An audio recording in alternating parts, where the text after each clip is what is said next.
Creed Aventus in the Thinking of buying Creed Aventus? Well, watch this first because there's a lot of fakes going around. So this, the real authentic version, will run you about $300 to $600 based on if you're buying a smaller one or a bigger one. So make sure you listen to this so you can spot a fake one. And how do I know? Because I got two. One I paid about 500 plus, and the other one I only paid 30. But which is it? So I'm going to show you in this video.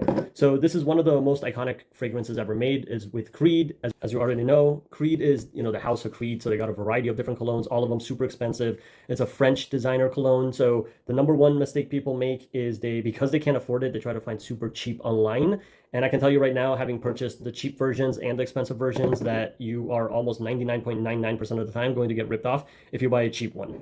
So I'm trying to just show you that, like for example, this box everything looks good, right? But it's a fake box and it looks exactly like the real thing. So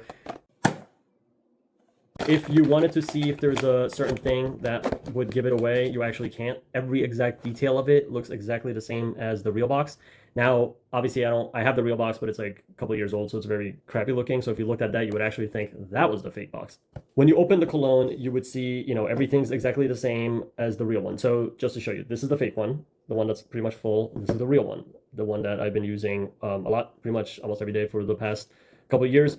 Everything is identical. The cap, this is the fake one, as you can see, has the mark of the crown of the House of Creed, the signs, everything. And I would have thought that this thing here on the back would have given it away with the label, not being like accurately attached. But the real one is actually slightly worse because it also has like a crooked thing in this little corner. So can't really tell.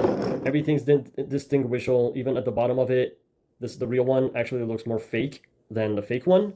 So the fake one, obviously, they put a lot of thought into it. Both are super heavy, so it's almost impossible to tell, which is which. And, performance matters, but you're trying to see which one has the projection. So the only way you could actually tell in this case, because it's a one-to-one, so it means it's an exact replica, that it's fake, is if you actually open it and smell it. I believe this is an Armoff Club Intense that they basically put in here in a bottle that looks exactly like this. Most likely this was also a real Aventus that was just pretty much finished, and they took the bottle and put an Armoff in there. But the real one smells more citrusy and metallico. It just sounds more, sounds more. It tastes more, It smells more expensive than this one. And how do you know? Well, once you've been wearing the real thing for a while, you would be able to know it. So my main point at the end is there is really no way to know, except for the fact that the price is a dead giveaway. This is $550 for the 3.3 ounces. This is $30. And, it smells fantastic, but I really think it's the Armoff that they're trying to sell. Now, I don't know how they're even making money on this because Armoff by itself is $30. So maybe it's the volume thing, but, either way, there's really no way to tell if you got a very, very good replica.